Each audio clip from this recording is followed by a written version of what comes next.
UPSC prep lab, आपकी तैयारी हमारी जिम्मेदारी। Welcome to UPSC prep lab. My name is Rohan Tyagi और आज के इस लेक्चर में हम बात करने वाले हैं आइसोबार्स एंड आइसोथर्म्स की क्लाइमेटोलॉजी का बहुत ही इंपॉर्टेंट कॉन्सेप्ट है। देखिए, आज के टाइम पर UPSC civil services examination prelims में खास रूप से जो मैप्स हैं, जो डायग्राम्स हैं आपके एनसीईआरटी के, उसके एनालिसिस के ऊपर क्वेश्चंस काफी सारे आ रहे हैं। ऐसा ही एक क्वेश्चन आपके सामने है, आप देख सकते हैं। ये क्वेश्चन 2024 में पूछा गया था एज यू कैन सी, और ये क्वेश्चन बहुत ही easy and it is totally the analysis of isothermal maps of the world, जो आपके एनसीईआरटी में दिए गए हैं, ऑफ कोर्स, जो आपको पढ़ने हैं। तो आइए एक एक करके इनके बारे में बात करते हैं। मिनिमम टाइम में आपको मैक्सिमम नॉलेज दोस्तों मिलेगी इस लेक्चर में। बस आप इस लेक्चर को लाइक जरूर कीजिए एंड जहां पर भी शेयर कर सकते हैं शेयर भी कीजिए। इसके अलावा अगर आप यूपीएससी सिविल सर्विसेज की प्रिपरेशन कर रहे हैं और इस प्रिपरेशन के दौरान आपको एक अच्छा सपोर्ट चाहिए, एक अच्छा सपोर्ट सिस्टम चाहिए, तो देखो, सिर्फ ₹1 में आप इस चीज को ट्राई कर सकते हैं। यूपीएससी प्रेप लैब का जो प्लेटफॉर्म है वो आपके लिए कंप्लीटली ओपन हो जाएगा सिर्फ ₹1 में। जाइए, इसको टेस्ट कीजिए। अगर अच्छा लगता है तो मेरा कोड आरटी लाइव आप यूज कर सकते हैं और उस कोड को लगा के आप सिर्फ ₹999 में पर मंथ के हिसाब से अपनी प्रिपरेशन कर सकते हैं। तो without further adieu let us start the lecture. देखिए, तो सबसे पहली चीज यही है कि भाई, व्हाट आर आइसोथर्म्स? आइसोथर्म्स क्या होते हैं? देखो, जब आइसोथर्म्स को, इस वर्ड की हम एटिमोलॉजी को देखते हैं, तो ये वर्ड बना है आइसो और थर्म, दो अलग वर्ड से। देखिए, जो आइसो है उसका मीनिंग होता है क्या? इक्वल। और थर्म आया है टेम्परेचर से। तो isotherms are nothing but what? They are imaginary lines joining places of equal temperature. For example, let say हमारे पास एक मैप है और हर एक जगह का हमारे पास एवरेज टेम्परेचर है। हमने 10 लोकेशंस को मार्क कर लिया है। लेट से यहाँ का एवरेज टेम्परेचर 30 था, 30 डिग्री सेल्सियस यहाँ का था, 30 डिग्री यहाँ का था, सॉरी, 30 डिग्री यहाँ का था, 32 डिग्री यहाँ का था, 32 डिग्री यहाँ का था, ठीक है, 28 डिग्री यहाँ का था, यहाँ का था, यहाँ का था एंड यहाँ का था। तो what is a isotherm? Isothermal line क्या होती है? 30 डिग्री के सभी एरियाज को it will connect like this. तो this is the 30 degree isotherm,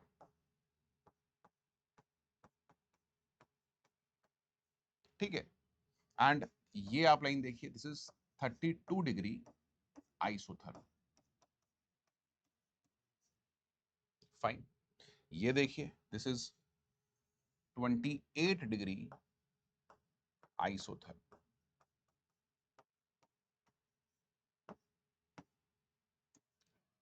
आ रही है बात समझ? So these are your isothermal lines, जिनके बारे में आपको सबसे पहले समझ में आना चाहिए कि होती क्या है।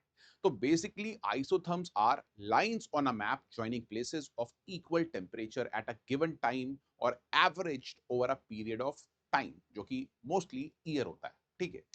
अब देखिए, जो टेम्परेचर है वो ऑल्टीट्यूड पर भी डिपेंड होता है, यस और नो? तो सी लेवल पर हम उसको नॉर्मलाइज कर देते हैं। What is the meaning? तो मान लीजिए, let's say this is India and India में हिमालयाज में टेम्परेचर माइनस में होता है। लेकिन माइनस में टेम्परेचर हिमालयाज में इसीलिए है बिकॉज हिमालयाज की ऑल्टीट्यूड बहुत हाई है।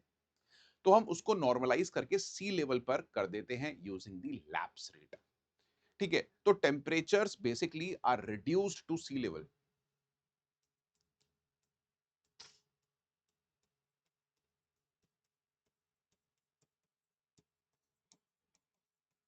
before showing, where जी, before showing it on the map. Please understand this thing. Fine. तो ये बात भी आपको यहां पर समझ में आनी चाहिए। अब हम आते हैं आइसोथर्मल मैप्स के ऊपर। वर्ल्ड के आइसोथर्मल मैप्स आपकी एनसीईआरटी के अंदर दो दिए हुए हैं, डिपेंडिंग अपॉन द सीजन। तो हमारे पास ये मैप्स हैं, ये एनसीईआरटी का मैप नहीं है, ये एक कलर्ड मैप है उसी एनसीईआरटी के मैप का। तो हम इस मैप को अच्छे से एक बार देख लेते हैं। This is a map as you can see of January and this is the map of July. अब जुलाई के मैप में और जनवरी के मैप में आपको क्लियर डिफरेंशिएशन देखने को मिलेगी किस चीज की। आप अगर ध्यान से देखें तो यू कैन सी कि जो जुलाई का मैप है उसमें ये जो रेड रीजन है वो इक्वेटर के नॉर्थ में है, और जो जनवरी का मैप है उसमें जो ये रेड रीजन है जो कि हाईएस्ट टेम्परेचर को शो करता है वो इक्वेटर के साउथ में है। तो these things has to be first of all understood by you. It is very important and very simple thing. तो आइए मैं आपको कुछ गोल्डन स्टेटमेंट प्रोवाइड करता हूं। सबसे पहले इनका एनालिसिस करते हैं और उस एनालिसिस से आप यूपीएससी का कोई भी क्वेश्चन जो है वो सॉल्व कर पाएंगे। सबसे पहले आपको आगे बढ़ने से पहले ये सीखना है कि व्हाट इज स्पेसिफिक हीट।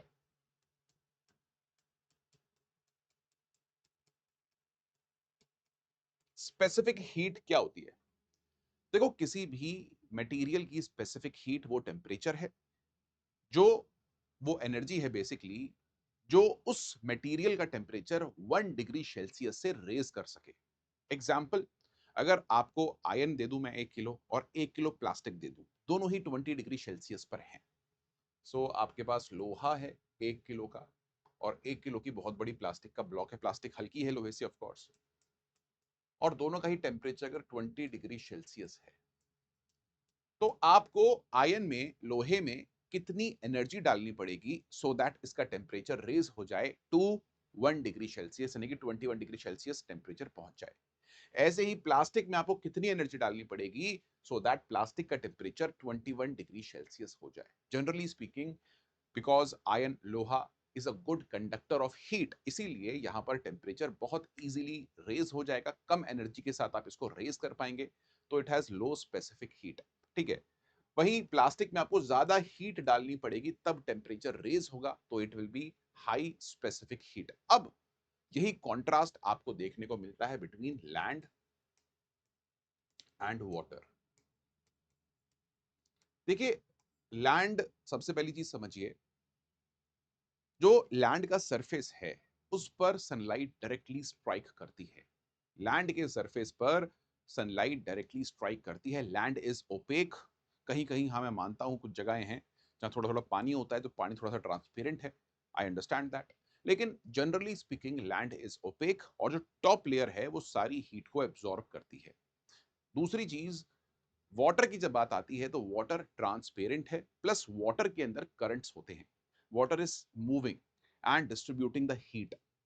तो जनरली स्पीकिंग लैंड की स्पेसिफिक हीट लेस है,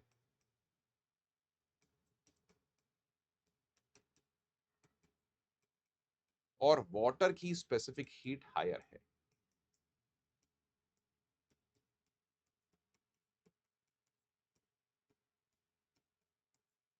यानी कि अगर आप वाटर को वैसे भी जनरली देखें तो एक जो पतीला वाटर होता है उसको उबालने में हमें बहुत ज्यादा समय लगता है, बहुत ज्यादा टाइम लगता है। यस और नो? एंड पानी एक बार गर्म हो गया तो उसके बाद हम नहाते भी नहीं है कि यार गर्म है तो गर्म रहेगा 4-5 घंटे, 5 घंटे बाद गुनगुने पानी से नहाएंगे। यस और no? So water takes time to heat up and water take time to cool down. That is, उसकी स्पेसिफिक हीट काफी हाई है। सेकेंडली, जो लैंड है, it heats up quickly and loses heat and cools down very very quickly. आपको पता है कि दिन के टाइम पर अगर आप आज के टाइम पर भी बाहर निकल जाएं, नंगे पैर चलने की कोशिश करें रोड पर, तो पैर में मोटे मोटे छाले हो जाएंगे। क्यों? बिकॉज इतनी ज्यादा गर्म हो चुकी है हमारी लैंड। लेकिन रात को वही बिल्कुल नॉर्मल हो जाता है, नॉर्मलाइज सा हो जाता है।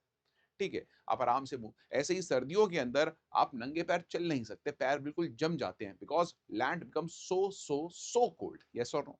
सो specific heat of land is less and specific heat of water is high, यानी कि water will absorb more energy, it will take more time, my dear friends, and it will take more time to cool down as well। ठीक है, तो ये चीज सबसे पहले आपको समझ में आनी चाहिए। अब ये जो कॉन्ट्रास्ट है between the heating of land and water, इसकी वजह से आइसोथर्म्स जो हम क्रिएट करते हैं वर्ल्ड मैप पर, वो स्ट्रेट नहीं बनती।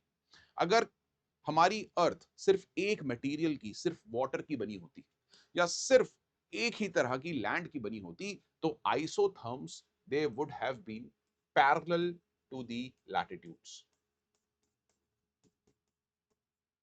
बिकॉज लैटिट्यूड पर यह डिपेंड करता है कि कितनी एनर्जी रिसीव होगी सन से। अगर आप लोअर लैटिट्यूड पर हैं, इक्वेटर के आसपास हैं, तो वहां पर सनलाइट डायरेक्टली स्ट्राइक करती है and hence per unit energy received at और near the equator is very high, और इसीलिए वहां पर टेम्परेचर्स भी हाई होते हैं और क्लाइमेट भी वहां के बहुत वार्म होते हैं।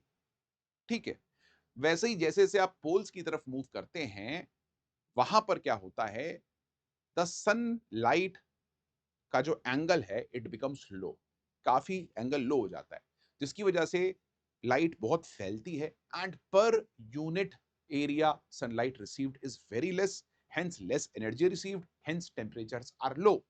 ठीक है, तो जनरली स्पीकिंग अगर हमारी अर्थ एक ही मटेरियल की बनी होती और हम अर्थ के ऊपर आइसोबार्स ड्रॉ करते, तो generally speaking it would have been parallel to the isotherm, sorry, to the latitude, it would have been parallel to the latitudes, but ऐसा नहीं है। अगर आप जनवरी का मैप देखें, ठीक है, तो आपको दिखता है कि जनवरी के अंदर मोस्टली जगहों पे यस दे और ऑलमोस्ट फॉलोइंग द लैटिट्यूड। अब देखो, जहां पर एक जैसा सरफेस है, स्नो है पूरे सरफेस पे साउथ में, तो वहां पर isotherms are almost parallel to each other, देख रहे हैं। वैसे ही यहां पर आप देख लें, again it is parallel to, आ रही है बात समझ? तो पूरी लैंड है नीचे अंटार्कटिका में and land is covered totally in totality with what, it is covered in totality with snow. तो सिमिलर सरफेस है और इसीलिए आप देख रहे हैं यहां पर आइसोथर्म्स जो हैं वो पैरेलल आपको दिखाई पड़ रही है। लेकिन जहां पर कॉन्ट्रास्ट है ऑफ लैंड एंड वाटर, यहाँ लैंड है यहाँ वाटर है, तो isotherms are moving up and down, down and up and down, down and up. तो हमें यहां पर यही डिसाइफर करना है कि लैटिट्यूड अप कब जाएगी, यानी कि पोलवर्ड कब मूव करेगी, या फिर इक्वेटर के अवे कब मूव करेगी, एक ही बात है, या फिर when it will turn to the equator, वो इक्वेटर की तरफ क्यों मूव करेगी, ठीक है, या फिर साउथवर्ड कब टर्न करेगी। तो टर्निंग ऑफ द आइसोथर्म्स क्या होती हैं, किस तरीके से होती है, my dear friends, let us first discuss about them one by one. अच्छा, तो सबसे पहले हम समझते हैं the first golden statement that you must remember is this. यहां पर लिखते हैं, isotherms are generally, they are generally parallel to the latitudes.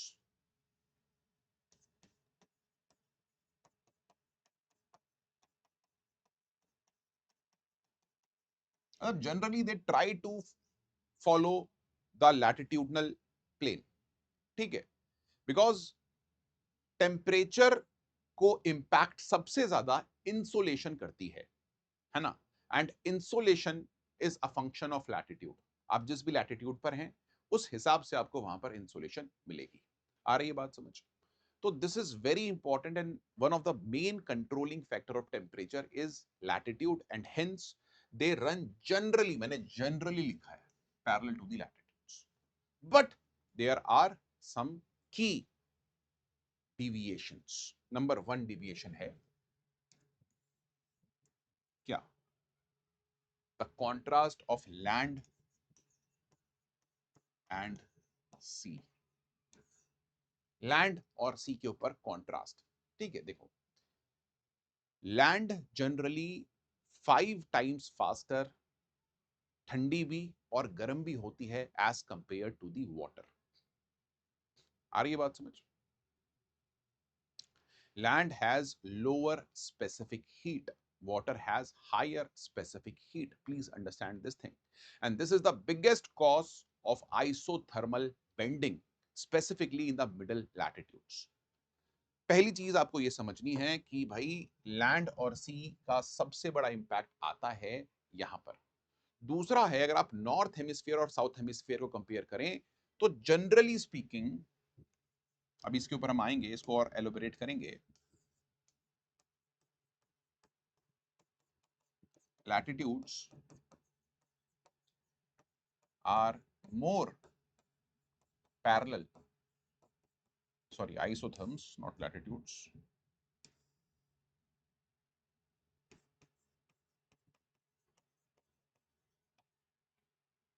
to latitudes in southern hemisphere.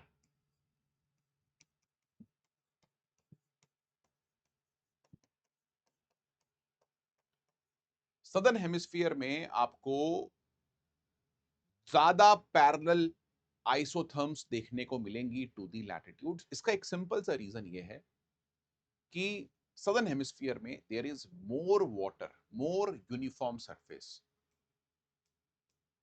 And water के अंदर हीट डिस्ट्रीब्यूशन बेटर होता है लैंड कंपैरिजन में।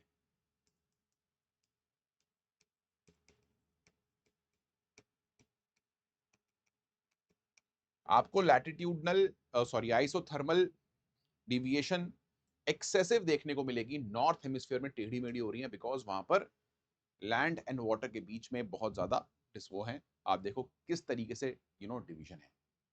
आप सबसे पहले ये चीज समझो। दूसरी सबसे इंपॉर्टेंट पॉइंट आता है यहां पर, कॉन्सेप्ट जो आता है वो है थर्मल इक्वेटर का। What is thermal equator?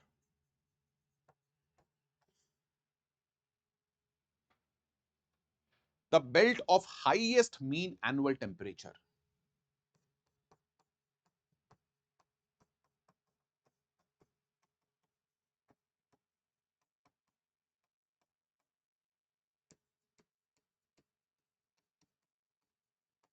is known as thermal equator.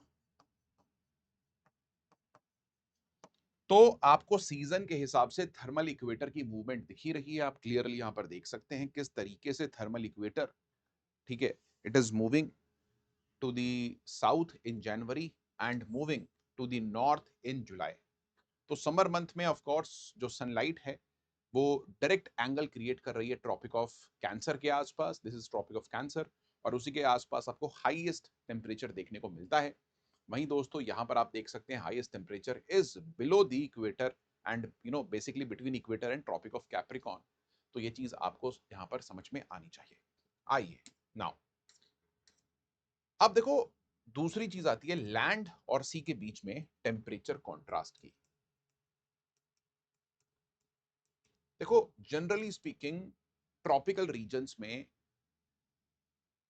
Summer month के during there is a higher temperature contrast between land and water, because गर्मियों में बहुत ज्यादा ही गर्म हो जाती है लैंड एंड पानी उतना गर्म होता नहीं है।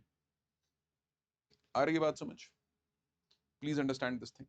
So generally speaking in the summer months आपको आइसोथर्म्स ज्यादा टेढ़ी मेढ़ी देखने को मिलेंगी। अब देखो जुलाई के महीने में अगर आप देखो नॉर्थ हेमिस्फीयर में it is so much bending, देखो बेंडिंग कितनी ज्यादा है। वहीं विंटर चल रहा है अभी जनवरी में, जुलाई में साउथ हेमिस्फीयर में बेंडिंग बहुत कम है आइसोथर्म्स में। ऐसे ही अगर आप नॉर्थ में देख लें तो बेंडिंग अगेन साउथ में अब बहुत ज्यादा हो गई, बिकॉज यहाँ समर है। देखो कितनी ज्यादा बेंडिंग ऑफ द आइसोथर्म्स है, यानी कि ज्यादा कॉन्ट्रास्ट है between land and water. Please understand this thing, ये बात आपको सबसे पहले समझ में आनी चाहिए। तो आइए अब let us look at the bending of the isotherms. ये सबसे क्रिटिकल पॉइंट है, इसी से क्वेश्चन भी सॉल्व होगा।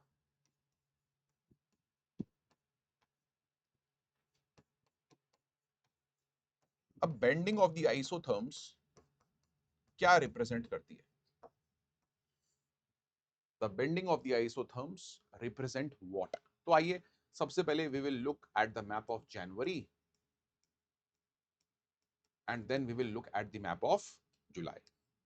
तो जनवरी की जब बात आती है, this is the map of January, as you can see this is the northern hemisphere, this is the southern hemisphere. Of course जनवरी में जो नॉर्दर्न हेमिस्फीयर है वहां पर होगी विंटर, और सदर्न हेमिस्फीयर में होगी summer. Now let's look at the trends. ठीक है, देखो लेट्स से कि आप अमेरिका में खड़े हो यहां पे इन द विंटर मंथ, ठीक है, और आपका टेम्परेचर यहां पर 30 डिग्री फ़ारेनहाइट है एट दिस पॉइंट। वहीं ओपन ओशन में अगर आप चले गए तो सेम लैटिट्यूड पर टेम्परेचर 50 डिग्री फ़ारेनहाइट है, यानी कि आप देख पा रहे हैं कि oceans are warmer and land is cooler during the winter.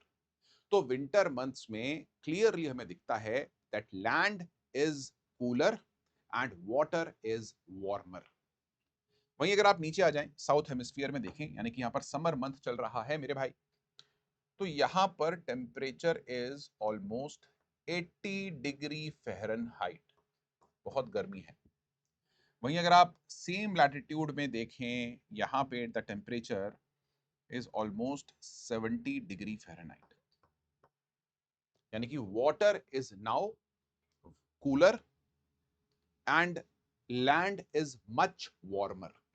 ठीक है, तो सबसे पहली चीज जनवरी में हमने दो पॉइंट्स क्लियर कर लिए कि भैया नॉर्थ हेमिस्फीयर में land is cooler and water is warmer. वहीं साउथ हेमिस्फीयर में we know that you know land की जगह land is warmer and water is cooler. Please understand this thing as well. तो हमने पहला जो डिसाइफरिंग करनी थी वो कर ली मेरे भाई। We have deciphered the first thing, cool क्या है और पूरा सीन बेसिकली क्या है वो हमने यहाँ पर देख लिया ड्यूरिंग दी। ठीक है, ये हमने यहाँ पर क्लियरली देख लिया। नाउ अब अगर आप लैंड से सी की तरफ जाएं, ये सी है, ये लैंड है, ये लैंड है, ये लैंड है, ये लैंड है, ये सी है। तो अगर आप लैंड से सी की तरफ जाएं, यानी कि you go over the ocean. Land से सी की तरफ जाने का मतलब क्या हुआ? You are going over the ocean. तो आइसोथर्म इज बेंडिंग नॉर्थवर्ड, ऊपर पोल्स की तरफ इशारा हो रहा है, representing sea is warmer.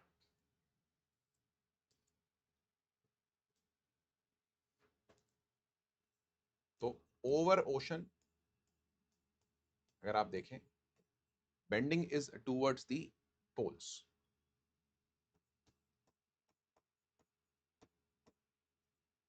पोलवर्ड bending. वहीं इसके अपोजिट अगर आप देखें ध्यान से, if you go from sea to land, sea to land, sea to land, sea to land, the isotherms are bending to the equator. Equator word bending over land,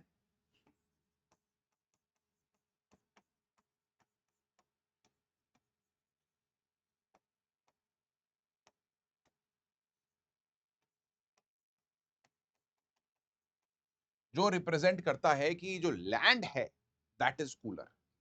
जब land पे जा रहे हो तो इक्वेटर वर्ड बेंड होने का मतलब क्या हुआ? भैया लैंड पर वाटर से टेम्परेचर्स कम है। This says this thing basically. वहीं जब आप साउथ हेमिस्फीयर की बात करते हैं, in the same scenario, this is sea, this is land, this is sea. अब देखो, जो आइसोथर्म है overland is bending to the poleward, that is here, and over sea it is going equatorward. उल्टा trend है।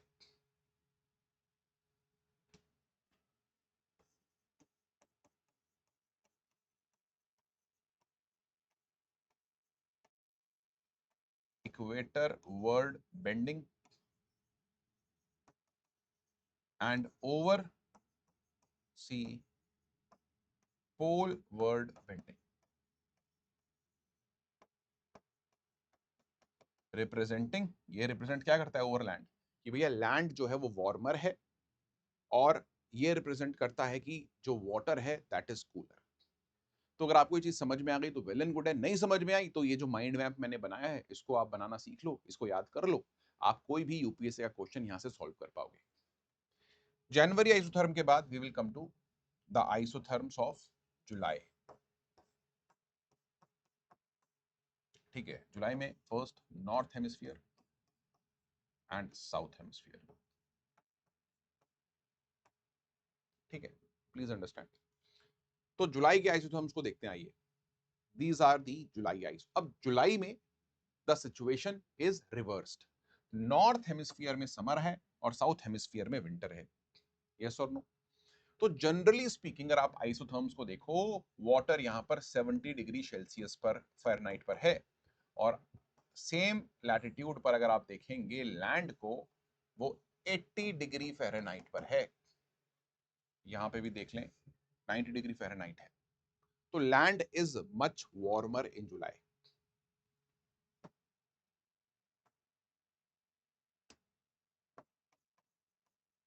Land is warmer and ocean is cooler. Same thing you can see in the southern hemisphere. Southern hemisphere में अब winters हैं भाई। तो land अगर यहाँ पर 70 डिग्री पर है, ठीक है, तो ओशन को अगर आप ध्यान से देखें, ठीक है, यहाँ पर हमें दिख नहीं रहा, बट थोड़ा सा हम कहीं और एग्जांपल ले लेते हैं। तो oceans my dear friends are much warmer. ठीक है, आप देखो ना यहाँ पे ओशन इज मच वार्मर। ठीक है, तो क्लियरली हमें दिखता है during the southern hemisphere winter month, land is cooler and ocean is warmer. तो आइए सेम चीज, what will happen over land and what will have happen over sea, over ocean. तो आइए नॉर्थ हेमिस्फीयर में क्या होगा, लेट्स सी। नॉर्थ हेमिस्फीयर में now you will going from land to sea, bending to the south, bending towards the equator. तो over sea, and अगर आप land की तरफ देखें going up, going to the, तो ओवरलैंड एंड ओवर सी अब वो टर्न हो गया। ठीक है, तो overland it is going to the pole, poleward bending, and over sea it is equatorward bending.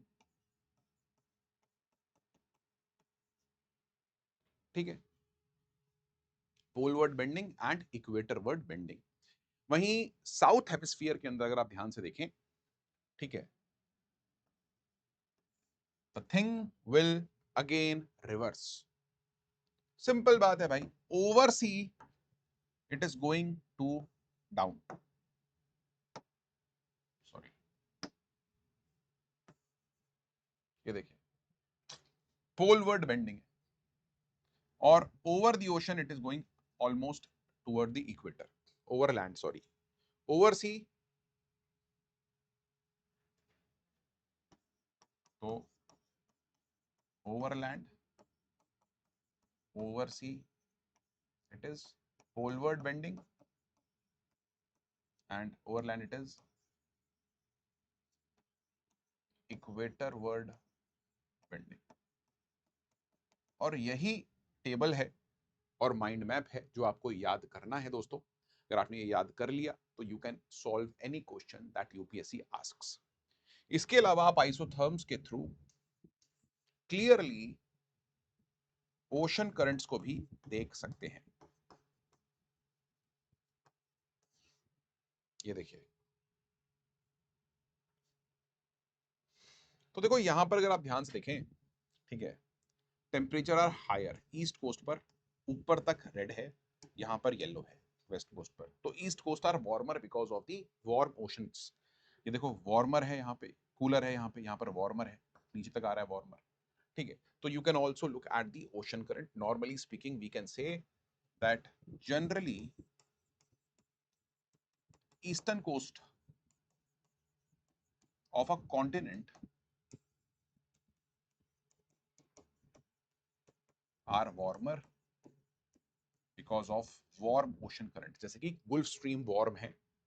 अब हमने ये पढ़ लिया, अब एक बार क्वेश्चन देख लेते हैं और इसको सॉल्व करते हैं। Isotherm deviate to the north over the ocean and to the south over the continent in the isothermal map of January। ऐसा होता है, ऑफ कोर्स हो रहा है। तो फर्स्ट स्टेटमेंट राइट है। The presence of cold ocean currents, Gulf Stream is not a cold ocean current. Yes, ocean current can be seen in the isothermal map, but ये गलत है statement because Gulf Stream is a warm ocean current। तो answer इसका A होना चाहिए, that is 1 only।